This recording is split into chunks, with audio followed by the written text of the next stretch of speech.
Welcome to the Stop Overdrinking and Start Living podcast, where high-achieving working moms come to learn how to stop overdrinking, reduce overwhelm and anxiety, and show up like the players they were meant to be.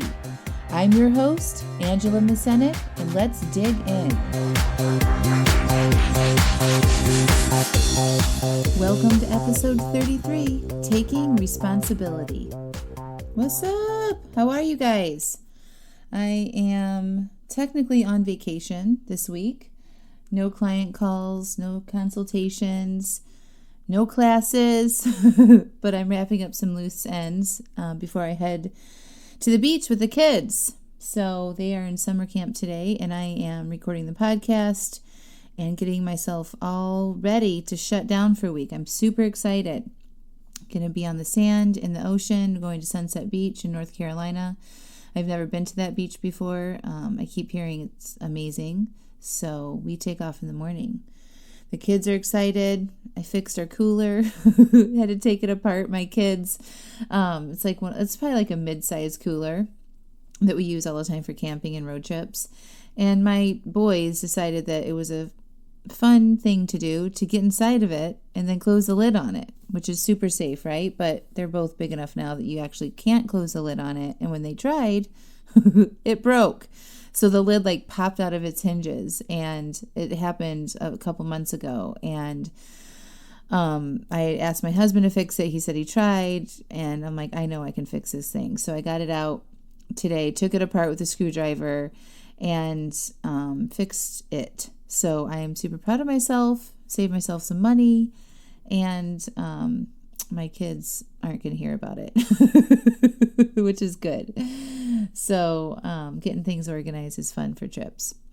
But anyway, today's episode is all about responsibility.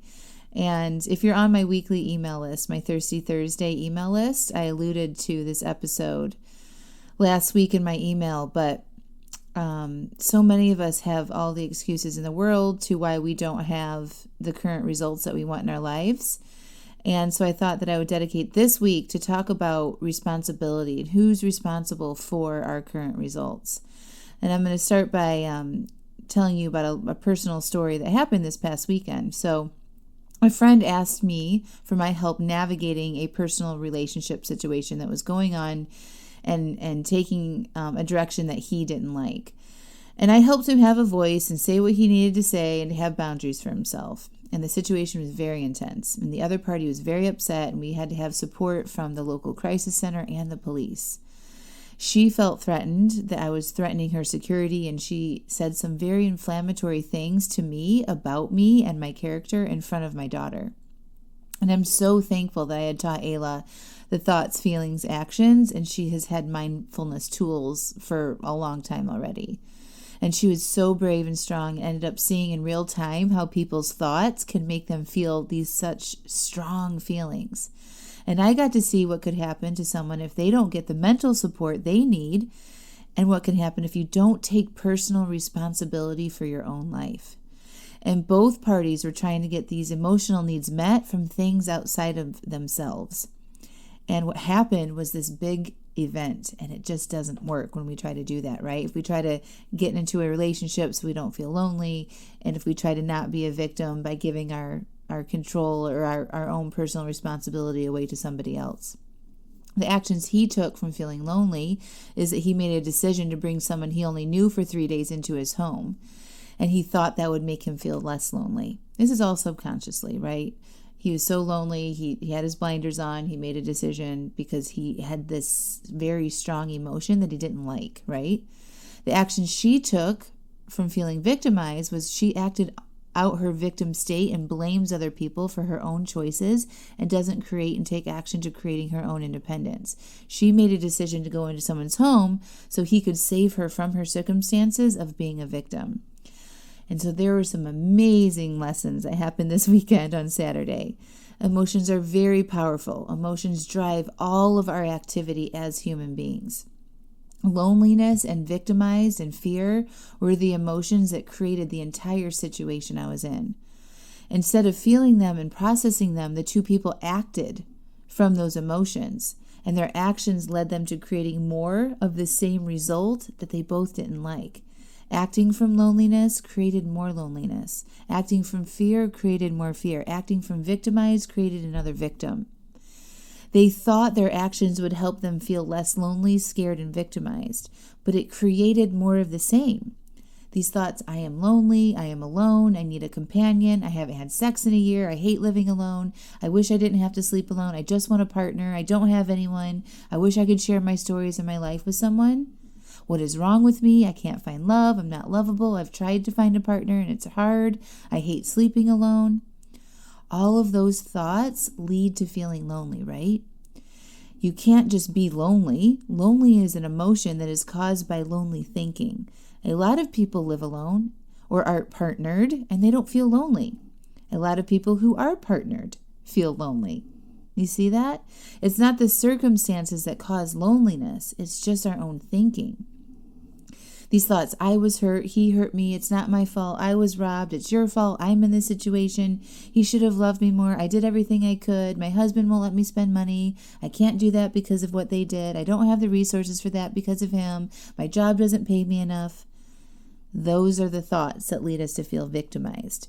And you can be a victim of an action that someone takes, like rape or robbery, but the kind of victimized I am talking about here is blaming other people or circumstances for your own results that you currently have in your life. Often we use that as an excuse to why we aren't living the life that you actually want to be living. And what happened on Saturday that sets up this podcast perfectly that I was already writing was on responsibility. I'm about to tell you something that will change everything. Are you guys ready? You are 100% responsible for your own results in your life. You are 100% responsible for the own results in your life. You are responsible for your overdrinking problem. You are responsible for your relationships. You are responsible for how much you weigh. You are responsible for everything you have created or haven't created in your life. No one else. Not your parents, not your husband, not your employer, not your kids. You create your life based on how you think. And we aren't taught this as kids, right? I know I've talked about this before. We aren't taught that our feelings can't be hurt by other people or can be hurt by other people, right? So we grow up blaming people and circumstances and money and jobs and kids and parents and tragedies and catastrophes for the results that we have in our own lives. And we look to our spouse to validate our worth as moms. We look to our employers to provide us the feeling of value.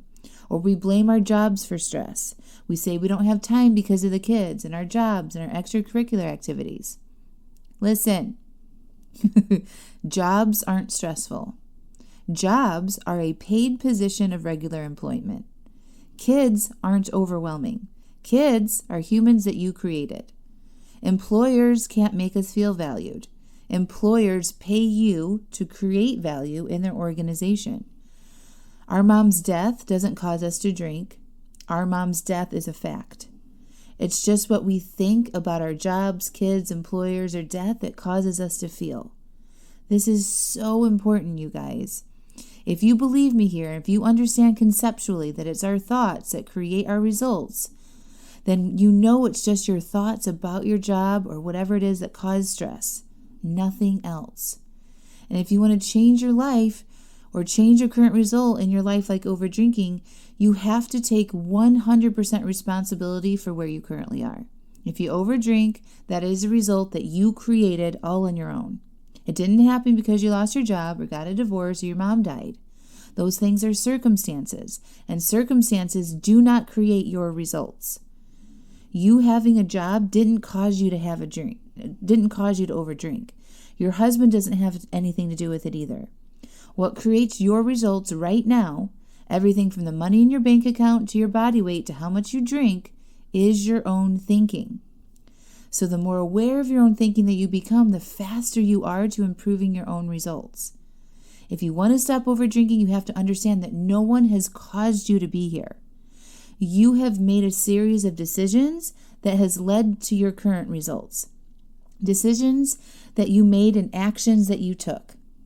Also, I just want to say that nothing has gone wrong, okay? I don't want you guys beating yourself up, like saying it's all my fault and creating a bunch more drama and more problems, right? Nothing has gone wrong. Where you are or not in your life and the decisions you have made have actually all been perfect. There's absolutely no use in telling yourself that you did something wrong or you're a fuck up or any of that stuff, okay? But you can say, it was my own thinking that caused me to feel those emotions that I took action from. Those decisions and actions that you took were powered by your emotions. Often it's stress and anxiety or overwhelm or boredom, or in my friend's case this weekend it was loneliness. Those are your feelings, and when you feel them, you take action. That action is drinking, eating, shopping, Facebooking, yelling at your kids, interviewing for another job, not working as hard as you could, not getting up early, blaming other people, letting someone move in with you prematurely, right? Those are all actions that create the result in your life. No one is holding your arm behind your back. No one is holding a gun to your head saying, eat, drink, shop, quit, leave. Okay? You choose, and then you decide to do that thing, that action, based on how you are feeling or your desire to avoid a feeling. Okay? Guess what, though? Our feelings are created by our thoughts. The sentences in our brain, the words we say, the stories we tell, cause us to feel. Those words are typically a perception or an opinion we have about the circumstance we are in. We think these sentences are facts or who we are or our beliefs that we have inherently, but they are just thoughts that our brain created.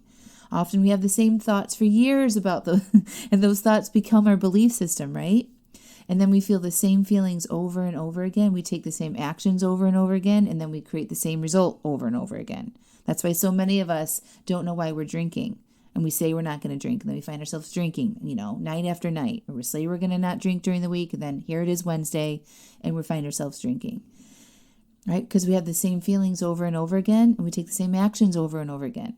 And all of that is because our same thoughts are in our head, right? Most of you that are listening here, it's because you're someone who has been over drinking time and time again. We just have to take responsibility for our own actions, feelings, and thoughts to change our results. If you aren't willing to take 100% responsibility and own your decisions, you're not going to change. You're going to keep doing the same things over and over again. If you are willing to do that, the good news is that anything is possible. Own your current results. Say, I'm in charge of me. I've created my current results in all of the areas of my life. Understand that your current thinking has caused your current results. And identify what emotions you are trying to solve by feeling them instead of doing or taking action. So what this means is if you have the urge to drink, right? Drinking is just the action part of it. What is the feeling fueling that action? That is what you are trying to avoid.